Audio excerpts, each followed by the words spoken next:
अब देखिए, जहाँ जहाँ पांव पड़े संतन के वहीं वहीं बंटा था।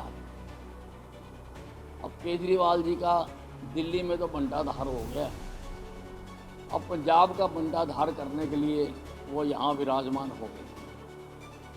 और मुझे नहीं लगता कि जो पंजाब में भगवंत मान जी की सरकार है वो ज़्यादा दिन तक सरवाइव कर पाए।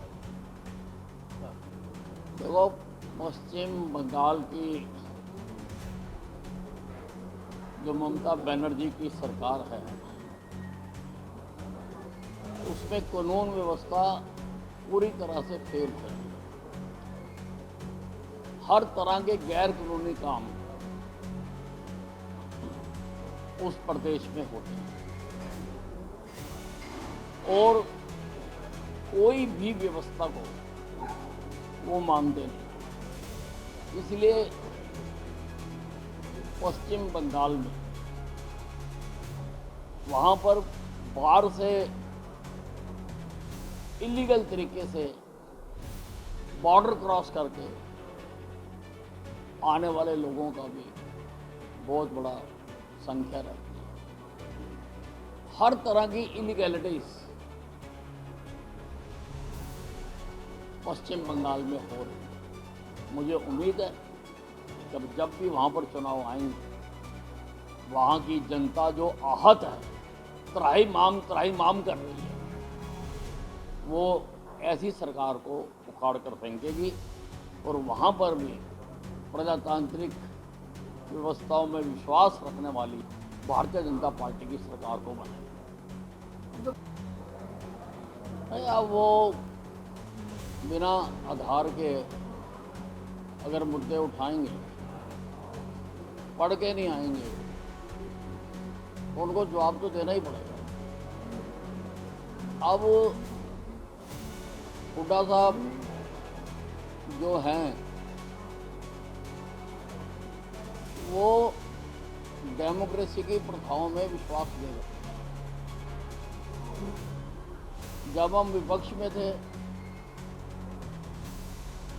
तो तब भी किसी को बोलने नहीं देते। जब वो मुख्यमंत्री हुआ करते, बार बार सदस्यों को उठा के बाहर टिकवाया जाता था और अब भी वो कहते हैं कि मैं बोलने नहीं दूंगा।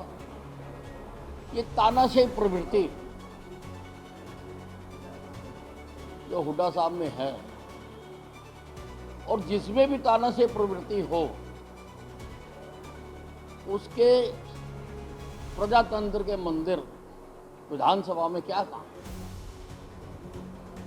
विधानसभा तो प्रजातंत्र का मंदिर है।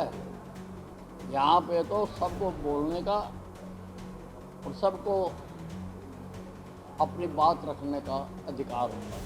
ये कह देना कि मैं बोलने नहीं दूंगा, दिस इज अनपार्लियामेंट्री। देखिए, जो कांग्रेस का शीर्ष नेतृत्व है ये उसके ऊपर प्रश्न चिन्ह है। वो फैसले लेने में सक्षम नहीं है। लीडर कौन हो वो 6 महीने में विचार नहीं कर पाया। और पूरी तरह से मैं तो समझता हूं कि एक एक प्रदेश से जैसे कांग्रेस को उखाड़ के फेंका जा रहा है, उससे हताश होकर इनकी फैसले लेने की जो क्षमता है वो छिन भिन्न हो गई। इस कारण से वो अभी तक फैसला नहीं ले पा रहे और पर्याप्त संख्या होने के बावजूद भी सदन को विपक्ष का नेता नहीं मिला।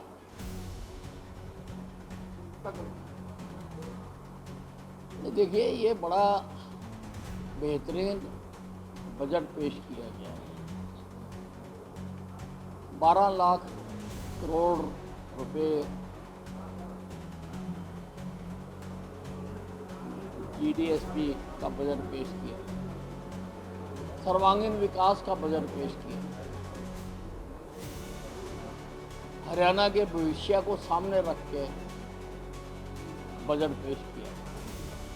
आदरणीय प्रधानमंत्री नरेंद्र मोदी जी ने जो देश को विजन दिया है, जो रास्ता दिखाया है, जो आज से पहले कोई भी प्रधानमंत्री सोच भी नहीं सका, वो नरेंद्र मोदी जी ने तय किया है कि 2047 तक हम हिंदुस्तान को समस्याओं से विमुक्त करके विकसित भारत बनाएं। ये उस दृष्टिकोण को सामने रखकर बजट बना। इसमें कोशिश की गई है कि भिन्न भिन्न स्कीमों के माध्यम से हर वर्ग, हर क्षेत्र, हर क्लास को फायदा पहुंचाया जाए।